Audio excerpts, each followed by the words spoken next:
Oh, come on, sir. So pull camera. Pull camera.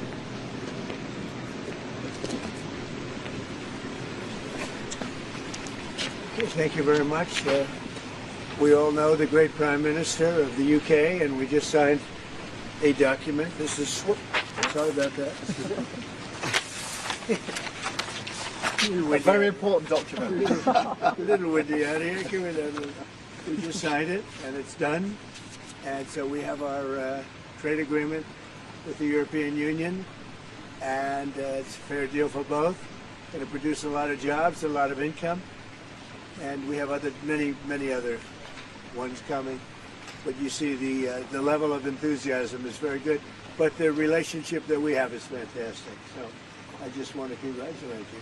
But Donald, thank you very much. This now implements on car tariffs and aerospace, our really important agreement. And so this is a very good day for both of our countries, a real sign of strength. So thank you again, Donald. A really important day for both of us. Great people. Has anything changed in the agreement since you spoke on the phone from the Oval Office? How much? No. This is implemented. May I ask you a question, please? G7 leaders are calling for de-escalation in Israel and Iran, but you are the key to unlocking that. That's right. And here I am. And here you are. Yeah. So can I ask you, sir, have you spoken to Prime Minister Netanyahu? When might you speak to him? I've spoken to everybody. What will you say? Israel is doing very well, as you probably noticed, and I gave Iran 60 days, and they said no, and the 61st you saw what happened. Day 61. So I'm in constant touch, and as I've been saying, I think a deal will be signed, or something will happen, but a deal will be signed. And I think Iran is foolish not to sign one. Mr. President, Iran is accusing Netanyahu of attacking them to deliberately derail your nuclear plan that you had. What do you say to that? Do you think that's true?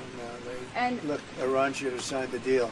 If it would help bring Iran to the negotiating table, would you guarantee that the U.S. would not get involved militarily? Well, I think Iran basically is at the negotiating table. They want to make a deal. And as soon as I leave here, we're going to be doing something. But I have to leave here. I have, this commitment. I have a lot of commitments. I have a commitment to a lot of countries, including the UK, where we just signed our deal. Mr. President, Ukraine, Mr. President, when will settling on steel zero, or they think we're gonna let you have that information in a little while. Can you guarantee the talks on U.S.-Russia talks? When will they restart? They're starting already. Mr. President, do you agree with the European push to apply more sanctions on Russia? Do the US support that? Well, Europe is saying that, but they haven't done it yet. Let's see them do it first. You told me earlier that you could sanction Russia. Why wait? Why wait to sanction them? Because I'm waiting to see whether or not a deal is signed. Can you guarantee the UK won't be subject And don't to any forget, sanctions cost us a lot of money. When I sanction a country, that costs the U.S. a lot of money, a tremendous amount of money. It's not just let's sign a document. You're talking about billions and billions of dollars. Sanctions are not that easy. It's not just a one-way street. And just quickly, do you think that Israel can... is that still proceeding? You can issue sort of what that. Yeah, we're proceeding with that. It's a really important deal to both of us. I think the President is doing a review. We did a review when we came into government, so that makes good sense to me. But it's a really important... We're very long-time partners and allies and friends, and we've become friends in a short period of time. He's slightly more liberal than I am, to put it mildly. I stand slightly on the left. But for some reason we get along. We make it work. Mr. President, did you just say Ukraine get in the way of arming Israel? There's quite a few British voters who worry you side more with the Russians over the Ukraine war. Can you reassure British people that is not the I case? just, you know what I side on? Saving lives. I only care about saving lives. We have nothing to do with it except that Biden stupidly let us get into that mess and gave them $350 billion. $350 billion. And yet, despite that, you saw how we did in the Middle East. We took in $5.1 trillion.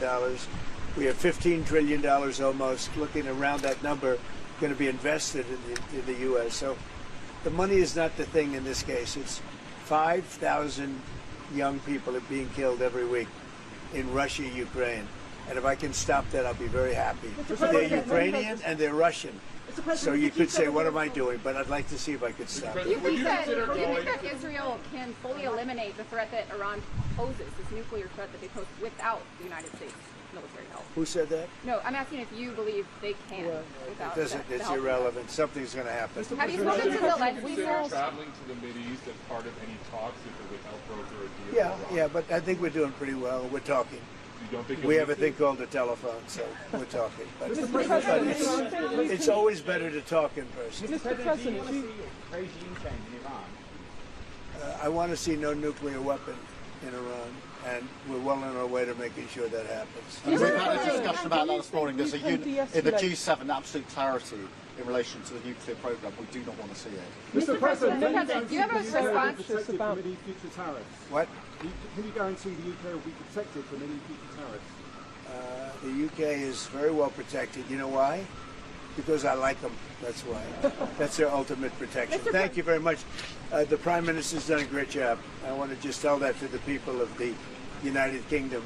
He's done a very, very good job. You know, he's done what other people, they've been talking about this deal for 6 years, right? 6 years.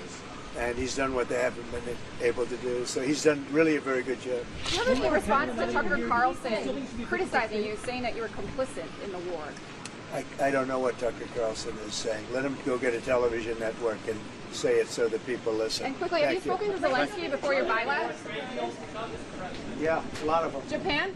A lot of them. Could happen. How to Could go happen? with the Japanese, sir? Well.